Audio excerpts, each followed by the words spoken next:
Let's go to the depths of the ocean and talk about the 90s television series SeaQuest DSV and the Playmates action figures based on the TV show.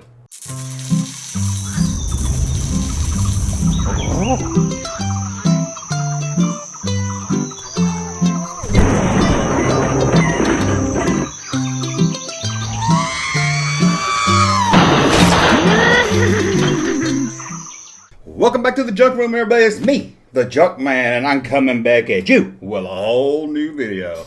Now, before we get started, let me say that I got the AC running like I have in some of the other videos, and if you hear it, I'm going to try to tone it out, but if you do, sorry about that. It's 100 degrees outside. That's right. Actually, it's like 101 today. So, I'm not going to sit up here and do a video for you with no AC. Now, let's get on to the video. What are we going to talk about today? Well, we're going to look at the 90s television series SeaQuest DSV and talk about the action figures that went along with it. I'm not really sure how many of you out there remember this television show. It only lasted 3 seasons, but it was a very good show. Well, started off, it was a very good show, and the action figures were pretty decent also.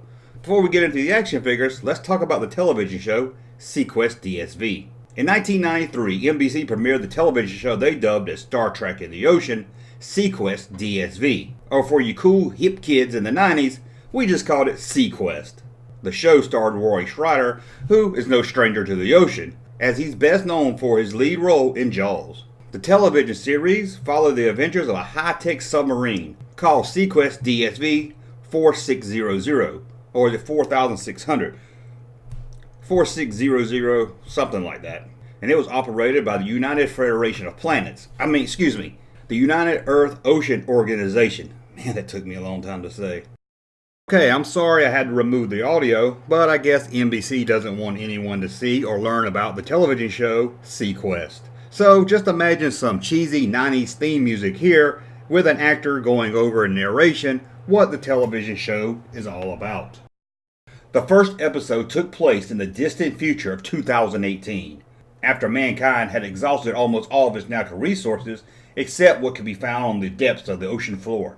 The first season was pretty science heavy and a well-written show, but as the series would go on, NBC kept changing the show, trying to reach a younger audience. This caused ongoing problems with the network and the show producers.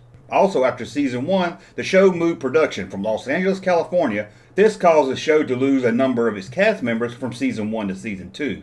Changing some of the cast members isn't the only thing fans saw change in season 2, as the stories got more science fiction heavy, dealing with aliens and time travels and monsters of the week. They even had to fight a giant breathing worm and a killer plant. Stalked by the ultimate predator. You have to get out of there. How can you fight an enemy you can't see?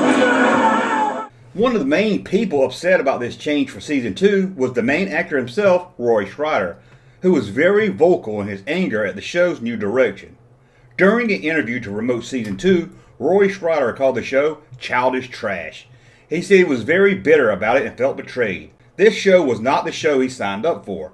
Roy's anger with the direction of the show didn't go unheard, as show producer Patrick Hasbro said when asked about Roy Scheider's feelings on the new direction of the show, "I'm sorry he's such a sad and angry man." The changes from season 1 to season 2 to reach a younger audience didn't really seem to help, as a lot of fans of season 1 stopped watching in season 2.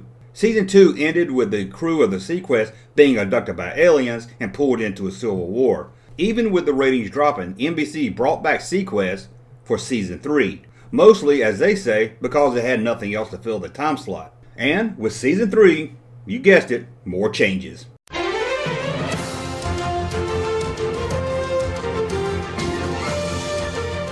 The first notable change of season 3 was the change of the title. SeaQuest DSV was now called SeaQuest 2032. And they jumped 10 years after the end of season 2. Also for season 3, Roy Scheider requested to be released from his contract. NBC wasn't ready to let him go, but they did reach a deal to limit his role. Actor Edward Carr, who played Brody, hated the season 3 script of the episode Alone, so bad that he walked off set and had to be written out of the episode. It seems the issues with the network and the actors were going to continue for season 3, and season 3 didn't make the fans happy when they fired popular character Dr. Wendy Smith, NBC hoped to bring Series 3 back to its more serious tone and felt the character Dr. Wendy Smith, a telepath, didn't really fit into that tone. Also fired from the show in Season 3, Chief Orts, leaving the show with only 3 cast members from the first season.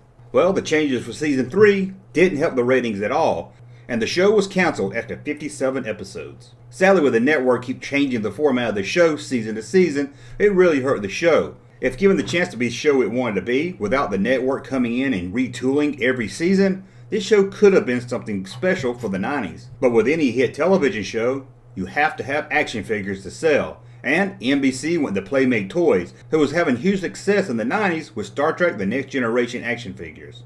These Playmates figures have a unique feature, which is 14-point articulation, allowing these figures both to achieve the heroic action poses you see here and fit realistically into the tightest quarters of their undersea craft.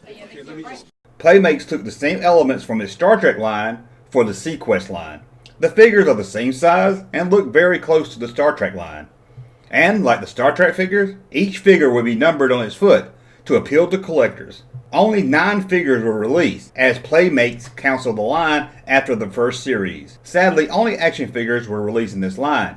No playsets or ships were ever produced. I'm sure fans of the toy line would love to have a SeaQuest submarine. However, some ships were planned, as you can see from this 1994 Toy Fair news footage. Alright, let's take a look at our 21st century underwater craft. This is SeaQuest DSV 4600, the flagship for SeaQuest DSV. Featuring authentic lights and sounds from the television show. There's the power-up propulsion sound and lights. Also has a Sen sonar scan. And it can spring launch a probe, and that's the accompanying sound. Can you spring those? Can you shoot them? I'm not sure right now. We've had a problem with the spring. Just shooting it so many times during the week. Let's look at the 9 figures that got made. First up, we have Captain Bridger, Roy Schreider's character. The figure, like all the others, really have great likeness of the actor. They are really well done. Here's a look at Commander Ford, the Doctor of the SeaQuest, Dr. Z, Lieutenant Commander Hitchcock, the irreplaceable Chief Crocker, the overly nerdy Lieutenant O'Neill, and Wesley Crusher. Lucas Wallingskrantz, or however you say it. The only odd looking figure in this line is the Regulator. This is an action figure based on a 1 episode character. And the odd thing here is the picture on the package. They use a picture of the action figure, not the character from the show, when all the other figures shows a picture of the character from the show. Also, there's 2 versions of the Regulator. The first release of the figure came with the word gun misspelled on the package as goon, G-O-N. But this was quickly fixed. At the time of the 90s, this was something collectors would spend hours looking for at stores to find the misspelled gun action figure. And the most popular figure of the series, and probably the most hardest to find, only because it was so popular, was Darwin the Dolphin. No dolphin in television history had been so loved and sought after since Flipper. Overall, these action figures look great. If you like the Playmates Star Trek action figures, and you were a fan of SeaQuest, you would have liked these action figures. They're basically the same. Put them side by side, and they look like they're from the same line. You could really play a good crossover Star Trek meets SeaQuest. I've never seen 2 action figure lines that have nothing to do with each other look so similar. It would be like if Kenner released superpower action figures in the 80s that looked exactly like the Star Wars action figures at the time. It's kind of odd, but it did leave fans chances to make new Star Trek crew members using the heads from the SeaQuest figures.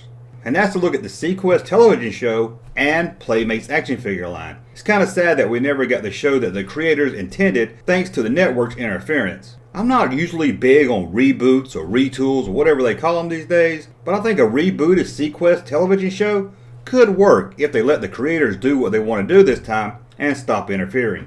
Anyway, I want to thank you for watching. Please thumb up this video. Leave in the comments below what you thought of SeaQuest and the action figures. Did you watch the show? Did you enjoy the changes from season to season? And as always, please subscribe to this channel, and I'll be back very soon with a whole new video. Thank Thank you, sir, for that unsolicited testimony.